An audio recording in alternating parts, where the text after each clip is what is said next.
guys, welcome back to my channel. Today I have another cake decorating video. I've made this cake for Dean's uncle's 50th birthday. This is very similar to my last cake decorating video. I'm just going to show you the basis, not how I made the cake, but I hope you guys enjoyed and it gives you some inspiration.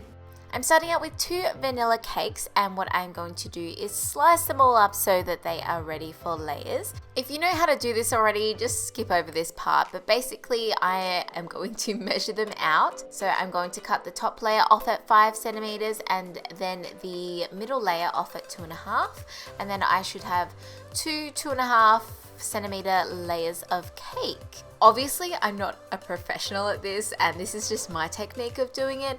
But yeah, after you've done it a few times, you know, you get the hang of it. You want to make sure that you're measuring pretty precisely. Some people just cut them by looking at them, and I just can't do that yet. So once we've got our layers, we can start layering them up with using the buttercream in between. Now with the first layer, I did forget to pop it on a cake board, so I am going to go and do that now. You want to put a little bit of buttercream on it first before you stick it down, and then I used a piping bag and piped all the icing on and then flattened it out with a spatula before adding my next layer on. So I'm just going to repeat this for the 3 layers. Now the icing, I did want to mention that this is an icing, I'm so dirty. The icing is actually made from vegetable solite. So I picked it up from like a cakeware shop. Yeah, I just made it with that instead of actual butter, which was actually a lot easier, and that's how it's so white. Okay, so now we've got the top layer on. I'm going to take my spatula and run it around the cake and then pop the rest of the icing that's in the bag just on the top and then spread it around. So I'm going to do this for my crumb coat. The crumb coat is basically to get rid of all of the crumbs. I also, you'll notice that I have a bowl next to me, so I'm just using the, you know, crumb infected icing on this layer. And then what you do is you put it in the fridge and you let it set for at least 30 minutes, and then it kind of sticks together, and then you can pop on your good layer over the top. So I'm just trying to make this as even as possible, and you know what, getting a cake really even is so hard. Now I'm going to get started on the strawberries. So I'm taking some white chocolate buttons and some freshly washed strawberries. I'm going to heat the buttons up in the microwave and melt them down and just dip the strawberries in them. I am doing a Pinterest inspired cake today, so this is what it had on top, chocolate covered strawberries. So I'm just going to do them, and I was putting them on a plate, but I would recommend putting them actually on a tray just because it's flat, and you know, you want the strawberries to be flat. So I'm going to dip all of those, a whole heap of them. I kind of wish that I used slightly smaller ones, but they only had really, really massive strawberries when I went and got them on this day. I'm going to dip all those ones in, and then I'll put them in the fridge until I need them. So, you know, you want them to have at least half an hour to set. Here's my cake out of the fridge. Now it's nice and hard.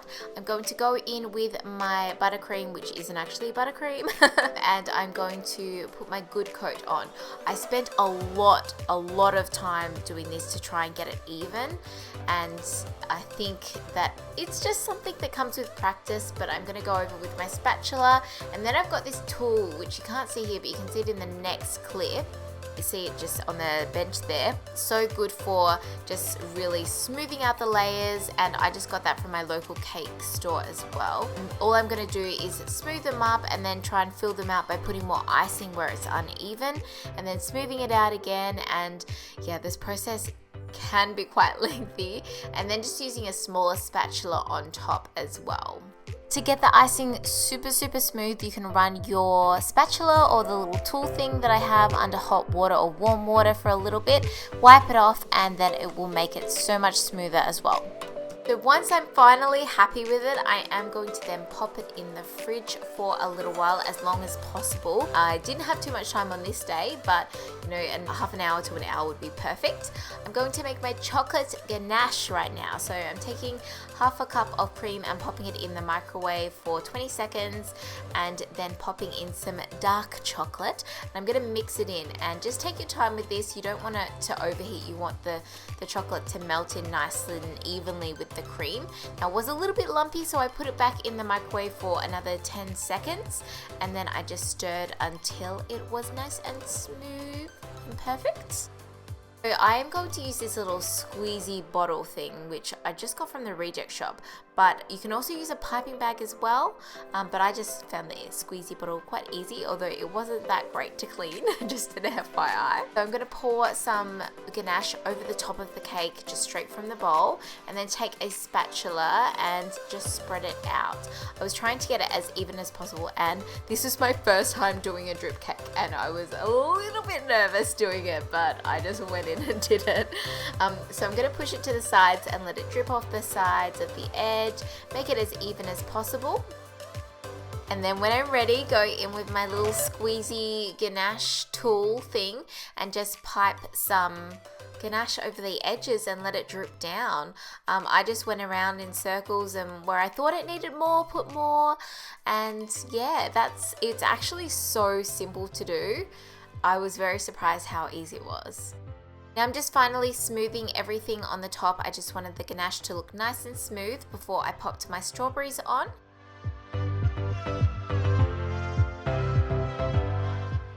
So I'm just going to layer those ones all over the cake, and I put these ones on top, but then I realized that I needed something to stick them down, so I used some chocolate buttercream, and that would just hold them in place a bit better than if they were just sticking there.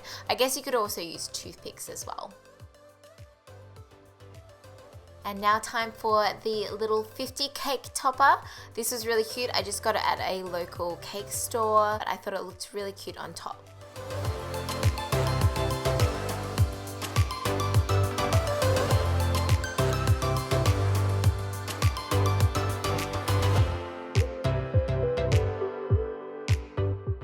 Okay, so that is the cake all made. I hope you guys enjoyed this video, and thank you so much to those of you who actually sent me the photos of things that they've made. That just makes me feel over the moon, and I love it. But yeah, I hope you're having a great day. Don't forget to like and subscribe, and I will see you next time. Bye.